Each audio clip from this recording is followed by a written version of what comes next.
चलिए जी, good evening बच्चों, let's start. करें शुरू। लेजर हम पढ़ रहे थे। एक क्वेश्चन हमने ये वाला कंप्लीट किया था लास्ट लेक्चर में, जिसका हमने जर्नल भी बनाया था, लेजर भी बनाया था और ट्रायल बैलेंस भी बनाया था। लेकिन अगर आपने नोट किया हो तो ये वाला जो क्वेश्चन था इसमें सारी ही एंट्री सिंपल जर्नल एंट्रीज थी। अब हम क्या करेंगे, कंपाउंड जर्नल एंट्री की पोस्टिंग करना सीखेंगे।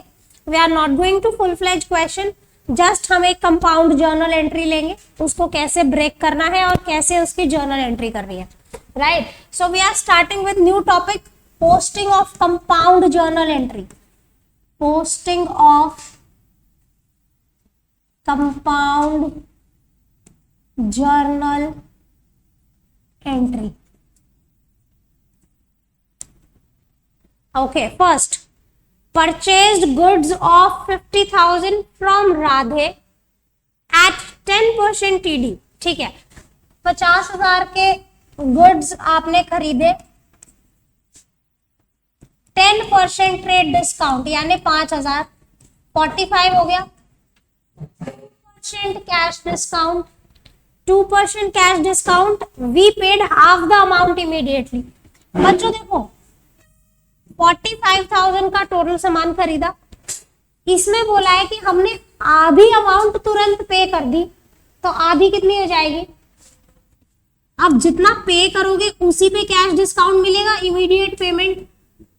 तो 22500 का 2% बताएं मुझे कितना होगा, बताओ ना। 450 है ना, 450। सो ये हो गया 22050। हमने कितना अमाउंट पे किया, 22050, और ये पे करना बाकी है। तो अब देखिए जर्नल एंट्री क्या बनेगी, कौन बताएगा इसकी जर्नल एंट्री, एक कंबाइंड जर्नल एंट्री बताओ।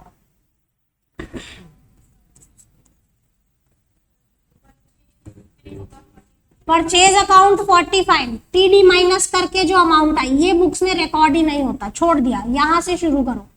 45, पेमेंट कितनी कर दी, 22050। कैश डिस्काउंट कितना मिला, डिस्काउंट रिसीव्ड 450। टू राधे जो पेमेंट करना बाकी है 22500। करेक्ट है बच्चों। अब आप इस एंट्री को ब्रेक करो। ब्रेक देखो, ओके। सो देखिए आपको करना क्या है, पहला रूल क्या है, पहला रूल ये है कि कभी भी कंपाउंड जर्नल एंट्री की पोस्टिंग नहीं हो सकती है ना। सो आप इसे ब्रेक कीजिए। कैसे ब्रेक कीजिएगा बताइए। देखो इसको ब्रेक करने का सिंपल सा तरीका, कहना इसे यहाँ पे दो ट्रांजैक्शन हुए, पहला सामान खरीदने का और दूसरा पेमेंट करने का, अग्री। सेपरेट इवेंट्स हो गए, सामान खरीदना, पे करना, टू सेपरेट इवेंट्स। सो मैं इसको बहुत सिंपल तरीके से ब्रेक कर देती हूं। पहला, purchase to Radhe, how much, 45। दूसरा, Radhe to cash, how much, 22050। Next, Radhe to discount received, how much, 450। हो गया ब्रेक। क्या अब आप इन तीनों की पोस्टिंग कर सकते हैं, सिंपल जर्नल एंट्री में कन्वर्ट हो गया। तीनों का नेट करो, यही एंट्री आएगी। परफेक्ट। परचेज में लिखेंगे टू राधे, राधे में लिखेंगे बाय परचेज, राधे में लिखेंगे टू कैश, कैश में लिखेंगे बाय राधे, राधे में लिखेंगे to discount received, discount received by Radhe. Very good, सीख गए आप। से यस, ब्रेक करना आया। तो आप कितने अकाउंट बनाएंगे, परचेज, राधे, कैश, डिस्काउंट। क्या मैं पोस्टिंग करके दिखाऊं या हो जाएगा, सिंपल जर्नल एंट्री की पोस्टिंग कर लोगे। दोबारा बता दूं बच्चे आपके लिए, मैंने इस एंट्री को ब्रेक किया है। देखो, परचेज अकाउंट टू कैश, मैंने टोटल 45 का सामान खरीदा, उसमें से तुरंत पे कर दिया राधे को, तो मुझे डिस्काउंट मिल गया और जो बाकी था वो मैंने राधे में क्रेडिटर के हिसाब से लिख दिया। अब इस एंट्री की पोस्टिंग नहीं हो सकती। क्यों नहीं हो सकती? क्योंकि ये कंपाउंड जर्नल एंट्री है ना। तो मुझे इसको ब्रेक करना होगा। ब्रेक मैंने कैसे किया कि दो इवेंट है, एक सामान खरीदना और दूसरा पे करना। सो मैंने पहले राधे से सामान खरीदा, purchase to Radhe 45, then I paid Radhe to cash और मुझे डिस्काउंट मिला राधे टू डिस्काउंट। अगर आप इन तीन एंट्रीज का नेट ऑफ करोगे यही एंट्री आएगी, करेक्ट। सो अब आप इसकी पोस्टिंग कर सकते हैं। तीन अलग अलग एंट्री हो गई। परचेज में लिख दीजिए टू राधे, सॉरी क्या एंट्री करनी है बताइए। ओके, आपका डाउट सॉल्व करते हैं। हम देखते हैं क्या तीनों के नेट ऑफ यही हो रहा है या नहीं। Okay, let's see. हाँ, sorry pardon. Okay, you feel so, आपको लग रहा है कि अभी हमारा काम खत्म नहीं हुआ है, इसको भी ऐसा ही लग रहा है। लेट्स सी, ये एंट्री तो पूरी है, इसको तो अग्री करते हो आप। ये वाली एंट्री में तो कोई कमी नहीं है। सामान खरीदा 45 का, कैश दे दिया, डिस्काउंट मिला और ये पेमेंट होनी बाकी है। अब इन तीनों का नेट ऑफ करो, यहां पहुंचते हो क्या? देखो परचेज यहां भी डेबिट हो रहा है, 45 यहां भी डेबिट हो रहा है, हो गया सही से, ठीक है। कैश क्रेडिट हुआ 22050, यहां भी क्रेडिट हुआ, कोई दिक्कत? ओके। डिस्काउंट रिसीव्ड 450, यहां भी क्रेडिट हुआ, यहां पे भी क्रेडिट हुआ, सही है। अब देखो राधे में आते हैं। राधे में कितने पैसे क्रेडिट हो रखे हैं? 22500। चेक करो, यहां पे पहले कितने क्रेडिट हुए? 45, फिर डेबिट कितने हो गए?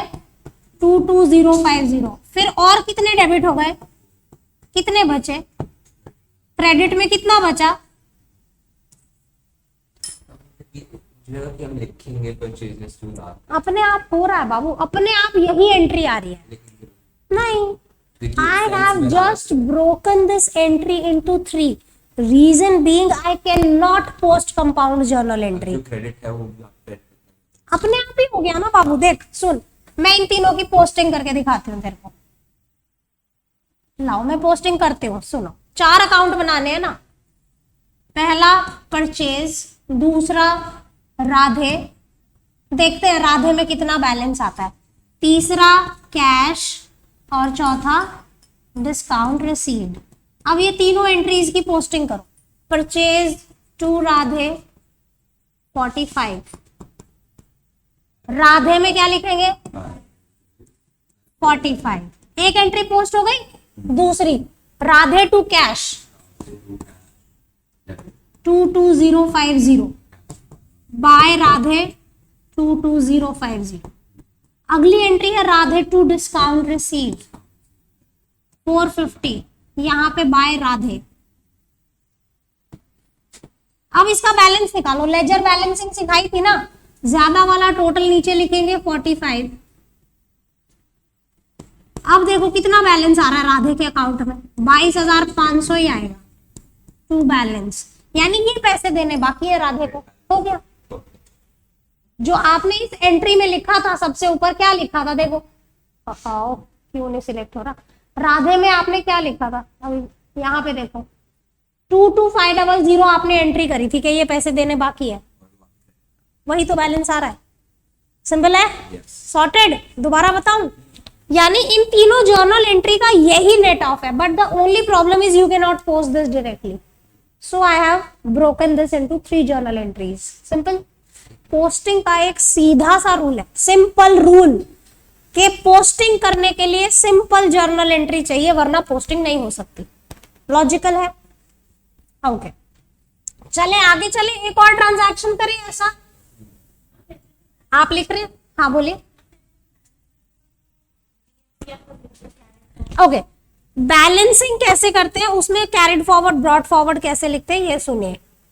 ये जो बैलेंस है इसे कैरिड फॉरवर्ड लिखेंगे, क्योंकि ये बैलेंस अगले पीरियड में कैरी फॉरवर्ड होगा।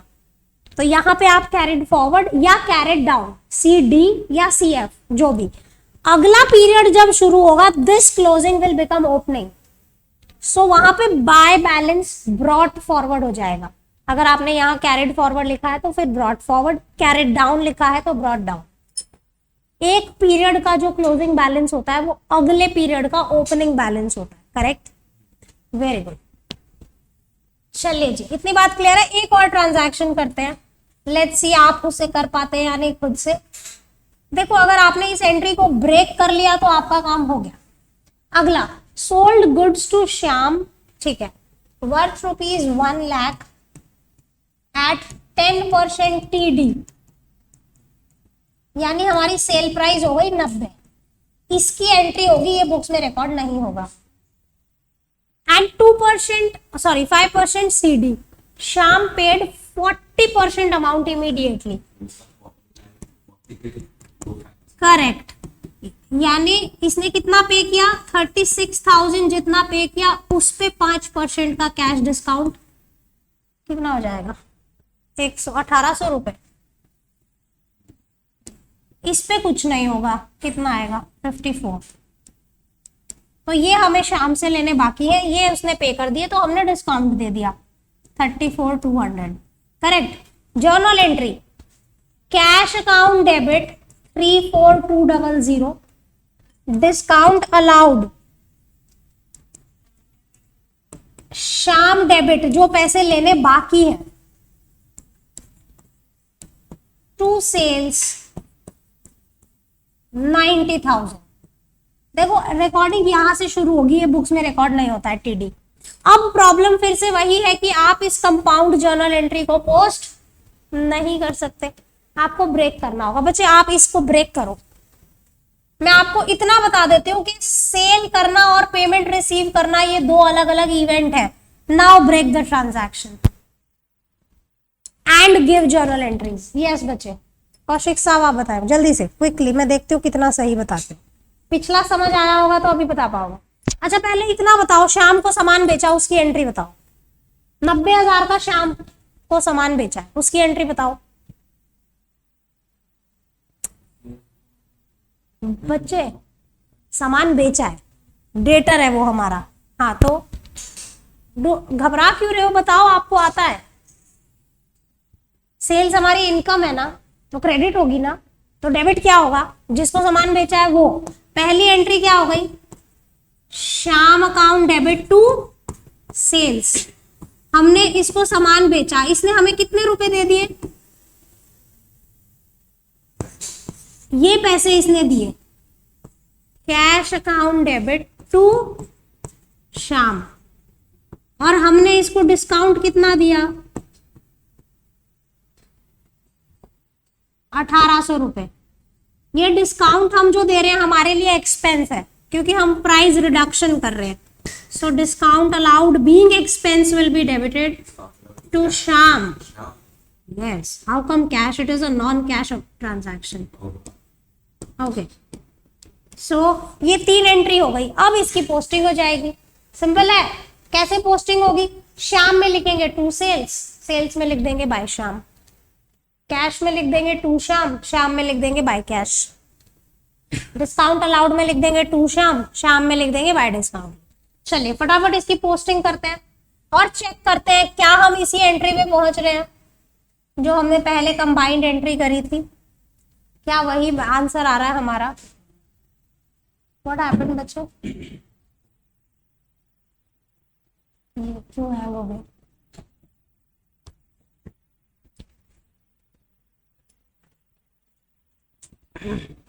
चार अकाउंट बनेंगे, पहला शाम, दूसरा सेल्स, तीसरा कैश एंड डिस्काउंट अलाउड। चलिए बताइए, शाम में लिखेंगे टू सेल्स 90, सेल में क्या लिखेंगे, बाय शाम 90। पहली हो गई, कैश टू शाम। बच्चे ये जो कंपाउंड जर्नल एंट्री की पोस्टिंग है, इसमें सारा खेल सिर्फ ब्रेक करने का है। अगर ब्रेक कर लिया तो हो गया।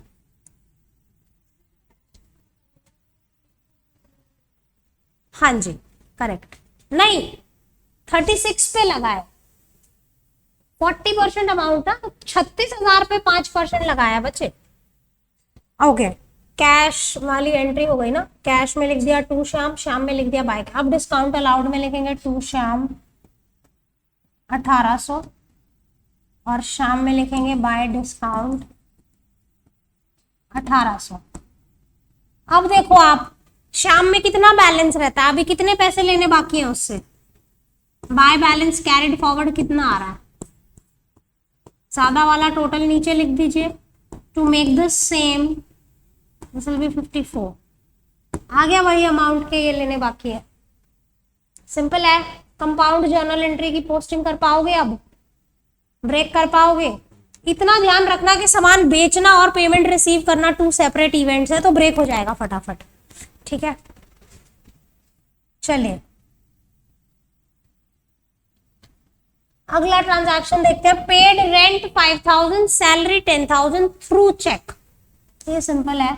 सो जर्नल एंट्री बनेगी, rent being expense will be debited 5000, salary being expense will be debited 10,000 to bank 15। अब फिर से आपको इसको ब्रेक करना होगा, आप इस कंपाउंड जर्नल एंट्री को पोस्ट नहीं कर सकते। सो तन्मय आप ब्रेक करो इसको, इन दो कंबाइंड को कन्वर्ट करो सिंपल जर्नल एंट्री में। पहली जर्नल एंट्री और दूसरी बताओ। हाँ, rent account to, very good, rent debit to bank, how much. दूसरी एंट्री सैलरी टू बैंक 10,000। अब तो पोस्टिंग इजी हो गई। कैसे होगा, सैलरी अकाउंट बनेगा, रेंट अकाउंट बनेगा, बैंक अकाउंट बनेगा। पोस्टिंग का सिंपल रूल, आपको सिंपल जर्नल एंट्री चाहिए। Rent account, salary account, bank account. Rent में लिखेंगे टू बैंक और बैंक में क्या लिख देंगे,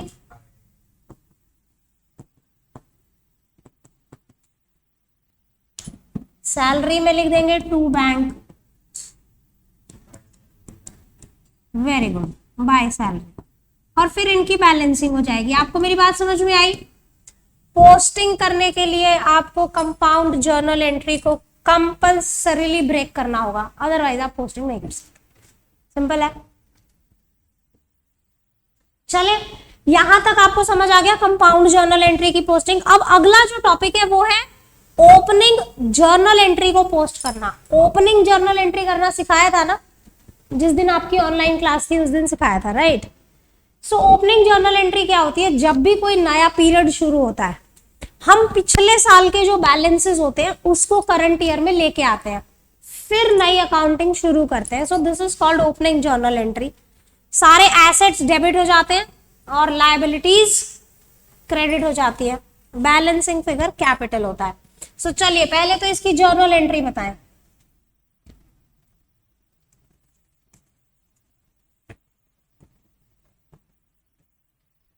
Following are the balances in books of Sakshi fashion. Give journal entry and post them into ledger. Okay.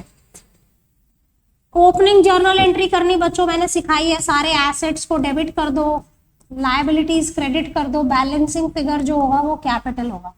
Furniture, stock,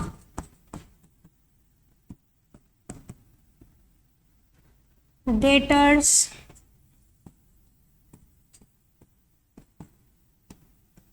bank, 75, cash,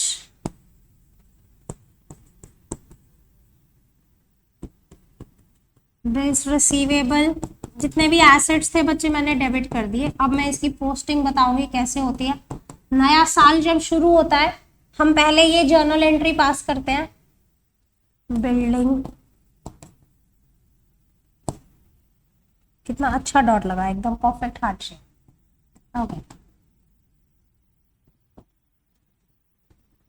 बच्चों आपको ये बात समझाई थी ना कि पिछले साल के जो एसेट्स लायबिलिटीज होते हैं वो हमारे साथ अगले साल भी रहते हैं। So before preparing any new transactions in new books, हम सबसे पहले लास्ट ईयर के बैलेंसेस को करंट ईयर की बुक्स में लेके आते हैं। क्रेडिटर्स एंड बैंक लोन, मैंने सारे एसेट्स डेबिट कर दिए, लायबिलिटीज क्रेडिट कर दी, जो भी बैलेंसिंग फिगर होगा वो कैपिटल होगा। Assets minus liabilities capital. जी 50 और 60, 1 10 और 40, 1.5 लाख और 90, 2 30, 2 40, 3 30, 2 80, 280 आ रहा है। आप लोग चेक कर लो, मैंने कर लिया अपने हिसाब से। आप चेक करोगे? करो। हाँ, मेरे पे विश्वास है। ठीक है,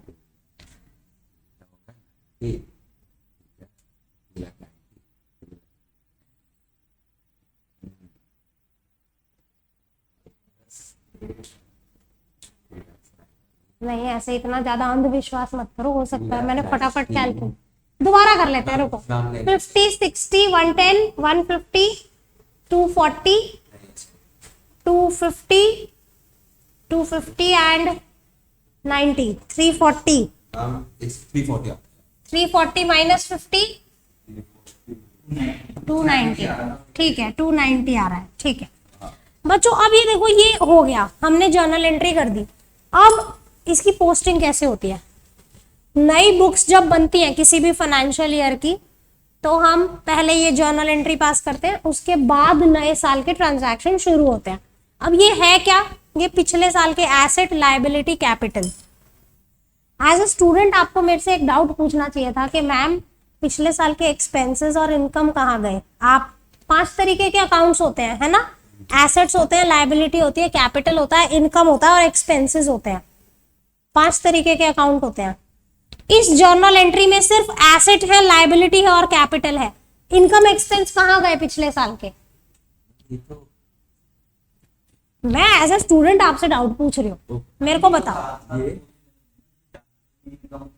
very good, there he is.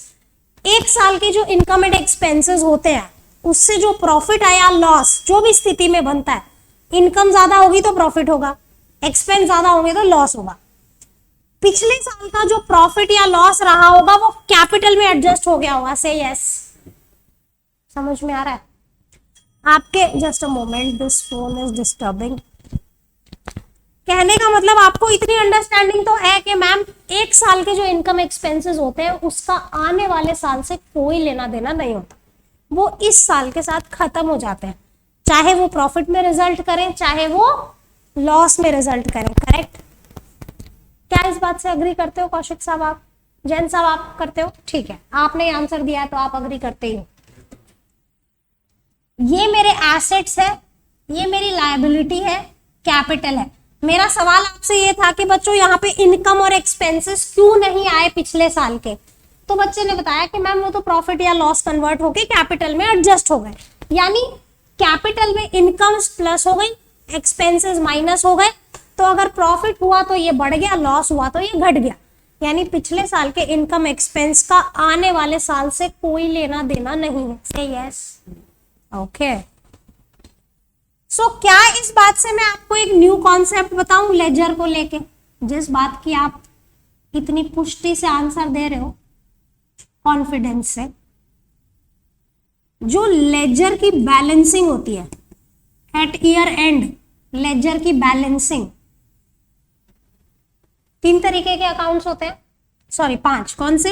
Assets, liabilities, capital, income, expense. क्या मैं ऐसा बोल सकती हूँ कि हम बैलेंसिंग सिर्फ इन तीनों की करते हैं, इन दोनों की बैलेंसिंग नहीं की जाती? क्योंकि ये अगले साल लेके ही नहीं जाने। से यस, एम आई करेक्ट? यानी लेजर की जो बैलेंसिंग होती है वो सिर्फ इन तीनों से जुड़ी होती है। इनकम और एक्सपेंस जो होते हैं वो ट्रेडिंग पीएनएल में जाके खत्म हो जाते हैं, they are not balanced at all. Trading account और पीएनएल अकाउंट एक स्टेटमेंट होते हैं जिसमें आप सारी इनकम्स यहाँ लिखते हो, एक्सपेंसेस यहाँ लिखते हो, जो डिफरेंस आता है वो प्रॉफिट कहलाता है। अगर ये प्रॉफिट है तो कैपिटल में प्लस हो जाता है, लॉस है तो कैपिटल में माइनस हो जाता है। समझ में आया? सो क्या मेरा ये कहना सही है कि जब हम लेजर की बैलेंसिंग करते हैं तो सिर्फ इन तीनों की बैलेंसिंग की जाती है।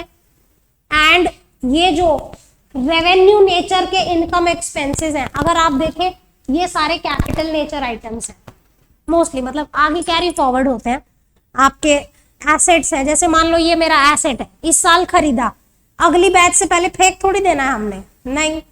अगर मेरे को किसी के पैसे देने बाकी है, मान लो रेंट ड्यू है, तो वो ऐसा थोड़ी बोलेगा चल साल खत्म हो गया अब तू मत देना रेंट, ऐसा होता है? नहीं होता। यानी एसेट, लायबिलिटी और कैपिटल हमेशा बिजनेस में ही रहते हैं, ये साल बाय साल कैरी फॉरवर्ड होते रहते हैं। सही है। लेकिन जो इनकम एक्सपेंस होते हैं, जो रेवेन्यू नेचर है, अब मान लेते हैं इस साल की इनकम एक्सपेंस की बात करते हैं, तो इस साल मैंने जो भी आप लोगों से फीस अर्न की माइनस इस साल मेरे जो भी खर्चे हुए, so that will result into either profit और loss, whatever the situation is. Profit होगा तो मेरा कैपिटल बढ़ गया, लॉस है तो कम हो गया। यानी ये इनकम एक्सपेंस इस साल के साथ खत्म हो जाएंगे। We don't balance them at all. Simple है। थ्योरी क्वेश्चन में आपसे पूछा जाता है, ठीक है, कि क्या सारे टाइप के अकाउंट्स की बैलेंसिंग होती है? Only asset, liability and capital accounts are balanced at year end. Rest two revenue nature accounts are transferred to trading and PNL and closed. अब यहाँ पे एक और सवाल पूछना चाहिए था एज ए स्टूडेंट आपको, कि मैम आपने पिछली क्लास में एक क्वेश्चन कराया था जिसमें आपने जर्नल बनवाया, लेजर बनवाया, ट्रायल बैलेंस बनवाया, वहां तो आपने सारे अकाउंट बैलेंस कर दिए, फिर ये क्या गा रहे हो आप? बुक खोलो, पिछली क्लास में ये वाला क्वेश्चन किया था, इसमें सारा परचेज, सेल सब कुछ बैलेंस किया था, सैलरी वैलरी जो कुछ था XYZ सब बैलेंस करके ट्रायल बैलेंस बना दिया था। इसका आंसर ये है कि अगर हम कैरी फॉरवर्ड करने की बात करें, एज इन नेक्स्ट ईयर पे ले जाने की बात करें, तो ये सिर्फ 3 अकाउंट्स ले जाए जाते हैं। रेवेन्यू नेचर के अकाउंट्स इसी साल खत्म हो जाते हैं। But just for the sake of preparing trial balance, I repeat, just for the sake of preparing trial balance आप सारे अकाउंट्स को बैलेंस करते हैं, correct? Otherwise they are not balanced. कोई दिक्कत है? मैंने आपको क्या बताया कि 5 तरीके के अकाउंट्स होते हैं, उसमें से सिर्फ 3 की बैलेंसिंग की जाती है, एसेट, लायबिलिटी, कैपिटल। आपके जो रेवेन्यू और एक्सपेंसेस है वो अगले साल से कोई लेना देना नहीं है। Just for the sake of preparing trial balance आप उनकी बैलेंसिंग करते हैं, otherwise they are closed by transferring them to trading and PNL. As simple as that. कोई शक, कोई शंका? ये आपके थ्योरी पार्ट में दे रखा है, ठीक है। चलिए अब हम अपने वापस इसकी पोस्टिंग पे आते हैं कि ओपनिंग जर्नल एंट्री की पोस्टिंग कैसे की जाए। So moving back to that, क्योंकि ये टॉपिक था तो आपको बेटर समझ में आता है इससे जोड़ के। क्यों जल्दी कहाँ जाना है तन्मय आपने आज? ऐसे ही इंपॉर्टेंट मीटिंग है कोई? हैंग आउट करने जाना था? अच्छा hang out, okay will see to it. चलिए पहले इस एंट्री की पोस्टिंग पे आते हैं, बाद में हम डिस्कस करेंगे छुट्टी कब करना है। तुम भी 12th वालों जैसे हो गए हो। चलिए बच्चों, अब आपको जितने भी नाम दिख रहे हैं आपने उसकी अकाउंट्स बनाने। आओ व्हाट, पेन पे भी उस अभी तो पेन चूज किया हुआ है, फिर क्यों ये ऐसे चला गया उधर? स्मार्ट बोर्ड, सच में क्या हो रहा है? नहीं यार ऐसे मत बोल, बहुत महंगा है ये, ऐसे मत बोल तू। चल ले भाई, 10 साल तो चल। स्मार्ट बोर्ड को भी छुट्टी चाहिए आज? हो सकता है। चलिए फटाफट हम लेजर्स बना लेते हैं। Furniture account, stock account, debtor. हम ओपनिंग जर्नल एंट्री को पोस्ट करना सीख रहे हैं, ठीक है, कि जब साल शुरू होता है तो कैसे पोस्टिंग की जाती है। देखो पहले ये 4 की करो, फिर मैं आगे लेजर बनाऊंगी। फर्नीचर का बैलेंस कितना है साल की शुरुआत में? 50,000। टू बैलेंस ब्रॉट फॉरवर्ड 50,000, यानी पिछले साल का बैलेंस आपने जब पिछले साल क्लोज किया होगा तो लिखा होगा by balance carried forward.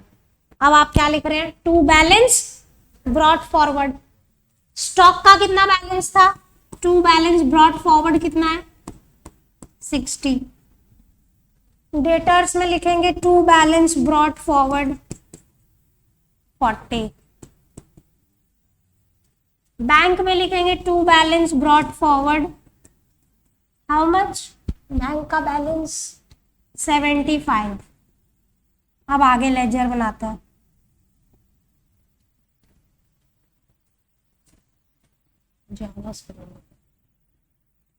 Bank के बाद cash, bills receivable, building, 3 ledger है। कैश, बिल्स रिसीवेबल,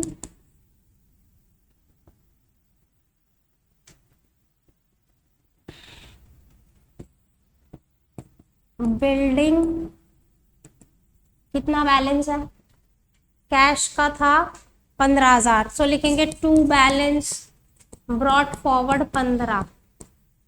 बीआर का balance 10,000, 2 balance brought forward 10,000। Building का बैलेंस 90। मैं यहां से देख लेती हूँ, मुझे स्क्रॉल नहीं करना पड़े। 2 बैलेंस ब्रॉट फॉरवर्ड 90। उसके बाद creditor, bank loan and capital. बच्चों अब इसका कैसे लिखोगे बताओ, कहाँ लिखोगे? ओपनिंग बैलेंस है क्रेडिट साइड पे, सो बाय बैलेंस ब्रॉट फॉरवर्ड लिखेंगे। जो लायबिलिटीज है और कैपिटल है उसका क्या आएगा, बाय बैलेंस ब्रॉट फॉरवर्ड। अगर आपने पहले कैरिड डाउन लिखा है तो अब ब्रॉट डाउन लिखेंगे, कैरिड फॉरवर्ड लिखा है तो ब्रॉट। क्या कबीर? हाँ, मतलब अगर पहले आपने कैरिड फॉरवर्ड का वर्ड यूज किया है तो आप ब्रॉट फॉरवर्ड, कैरिड डाउन किया है तो ब्रॉट डाउन करेंगे। Bank loan 30। कैपिटल का बैलेंस कितना निकाला था, 290। समझ में आया आपको ओपनिंग पोस्टिंग कैसे होती है? यानी जब नया साल शुरू होता है तो हम क्या करते हैं, पिछले साल के जो एसेट, लायबिलिटी, कैपिटल है उसको हम पहले जर्नल एंट्री करते हैं, फिर नए साल की अकाउंटिंग शुरू होती है। लास्ट ईयर के जो भी हमारे एसेट, लायबिलिटी, कैपिटल है वो हम करंट ईयर में ले आते हैं, then we start fresh accounting. अब आगे के ट्रांजैक्शन इनमें पोस्ट हो जाएंगे। सिंपल है। देखो ये मैन्युअली करते थे तब की बात है, अगर आज के सिस्टम की बात करें, everything is computerise, everything is done automatically, you don't need to anything, सब सिस्टम कर देता है। ठीक है, बोलिए क्या बोलना चाहते हैं? ओके, सो बच्चों आपको यहां तक मेरी बात समझ में आई? लेजर को क्विकली समराइज करें, लेजर की टोटल समरी जो अभी तक आपने पढ़ा। पहला, लेजर का फॉर्मेट जिसमें टोटल 8 कॉलम होते हैं, centre line thicker, date, particulars, JF, amount, ये डेबिट साइड है। सेम 4 कॉलम क्रेडिट साइड पे, सेंटर लाइन थिकर। ठीक है, फॉर्मेट क्लियर है? दूसरा आपने पढ़ा कि पोस्टिंग कैसे की जाती है। हम यहां पे डेट लिखेंगे, इधर दूसरा नाम आता है जो भी जर्नल एंट्री होती है, जैसे आप सैलरी अकाउंट बना रहे हैं, अगर एंट्री है सैलरी टू कैश तो सैलरी अकाउंट में that other account will be posted. Salary to salary कभी नहीं होता, जो अकाउंट होगा उसमें वो अपना नाम कभी नहीं लिखेगा, दूसरे अकाउंट का नाम लिखेगा। सिंपल है। Major rule, simple journal entry चाहिए तभी पोस्टिंग हो सकती है, अदरवाइज पोस्टिंग नहीं हो सकती। कंपाउंड जर्नल एंट्री को आप ब्रेक करेंगे फिर ही पोस्टिंग हो सकती है। उससे आगे हमने ओपनिंग जर्नल एंट्री को कैसे पोस्ट करना है। ओपनिंग एंट्री होती क्या है, सारे asset, debit, to liability, to capital, उसकी पोस्टिंग कुछ नहीं, to balance for debit side items and by balance for credit side items, as simple as that. One major thing you need to remember for theory part, कि balancing जो होती है वो कौन से टाइप के अकाउंट्स की होती है बताओ? एसेट्स की, लायबिलिटीज की, और ये जो आपके 2 अदर टाइप के, रेवेन्यू जिसे इनकम कहते हैं और एक्सपेंस कहते हैं, इनकी बैलेंसिंग नहीं की जाती, ये क्लोज कर दिए जाते हैं by transferring them to trading and PNL at year end, और इनसे जो प्रॉफिट या लॉस आता है कहां पे एडजस्ट हो जाता है, कैपिटल में। लेकिन ट्रायल बैलेंस बनाने के पर्पस से हम इन सबको बैलेंस कर लेते हैं, अदरवाइज इसकी बैलेंसिंग नहीं होती। सिंपल है, याद रहेगा। कोई दिक्कत, कोई शक, कोई शंका, कुछ पूछना चाहते हैं, कुछ बताना चाहते हैं लेजर को लेके तो बताएं। ओके, आप कह रहे हो कि मैम टी शेप कब बनाते हैं और प्रॉपर लेजर कब बनाते हैं। So the thing is, T shape account आपने चैप्टर 6 में पढ़ा था, वहां पे आपको पूरा फॉर्मेट बच्चे इसलिए नहीं बताया क्योंकि आपको तब तक जर्नल नहीं आता था। जर्नल नहीं आएगा तो उसका लेजर कैसे सिखाएंगे आपको। टी शेप अकाउंट आपने चैप्टर 6 में इसलिए बनाया था कि आपको चैप्टर 6 तक इतना समझ में आ गया था कि कोई भी अकाउंट डेबिट कब होता है और क्रेडिट कब होता है। एक्सपेंस है, बढ़ेगा तो डेबिट होगा, घटेगा तो क्रेडिट। एसेट है, बढ़ेगा तो डेबिट होगा, घटेगा तो चैप्टर 6 तक आपको इतनी ही अंडरस्टैंडिंग दी गई थी कि कोई अगर एसेट है बढ़ रहा है तो डेबिट में लिख दो, घट रहा है तो क्रेडिट में लिख दो। तो अदरवाइज टी शेप अकाउंट जैसा प्रैक्टिकली कुछ नहीं होता है। क्यों नहीं होता? क्योंकि हम प्रॉपर लेजर ही बनाते हैं, ऐसे टी शेप अकाउंट्स नहीं बनते हैं प्रैक्टिकली। अगर मैं किसी भी बिजनेस की बात करूं, आपने वहां पे पढ़ा क्यों? क्योंकि वो आपको स्टेप बाय स्टेप अकाउंटिंग सिखा रहे हैं। एकदम से बोलेंगे लो 8 कॉलम बनाओ और पोस्टिंग करो तो पागल हो जाओगे, है ना। चैप्टर 6 में आपको क्या पढ़ाया? रूल्स ऑफ अकाउंटिंग पढ़ाए। वो रूल्स क्या थे कि कब डेबिट करूं, कब क्रेडिट करूं, किसी भी चीज को, किसी भी टाइप के अकाउंट को। 5 तरीके के अकाउंट होते हैं। तो तब आपको टी शेप बताया गया था कि भाई आप टी शेप बनाओ। तो उतनी नॉलेज चेक करनी थी कि भाई एसेट बढ़ रहा है तो बच्चे को पता होना चाहिए कि डेबिट में आएगा, एसेट कम हो रहा है तो क्रेडिट में आएगा। बाबू ये जो लेजर है, सुनो, ये अभी जो मैंने लेजर बनाया, कहां चला गया, अभी तो ड्रॉ किया था, ये रहा। इस लेजर को देख, क्या ये टी शेप नहीं है? ये टी शेप अकाउंट है, ये इसकी सेंटर लाइन है टी। समझ में आया? ये टी शेप ही कहाता है। आपने चैप्टर 6 में पूरा फॉर्मेट नहीं बनाया, उतनी सी बात है बस। समझ में आ रहा? हाँ, अगर चैप्टर 6 पूछ रहे हैं तो आएगा, कोई दिक्कत नहीं, उसमें से आएगा। लेकिन अगर आपको पूरा बोला है कि जर्नल एंट्री करो, लेजर बनाओ, ट्रायल बैलेंस बनाओ, तो फिर पूरा 8 कॉलम का लेजर बनाना पड़ेगा आपने। फिर आप टी शेप बना के काम नहीं चला सकते, ठीक है। टी शेप वो इसलिए था कि आपको सिर्फ इंट्रोड्यूस किया गया था अकाउंट से कि ऐसा अकाउंट होता है। अब उसकी पूरी परछाई दिखाई है कि ऐसा होता है। समझ में आया? तो पहली झलक थी अकाउंट की, ये पूरी झलक है। So I hope I am able to make this clear. So that's all for the day and for this chapter. Now we'll meet in next class. Okay. Thanks for joining. Bye bye.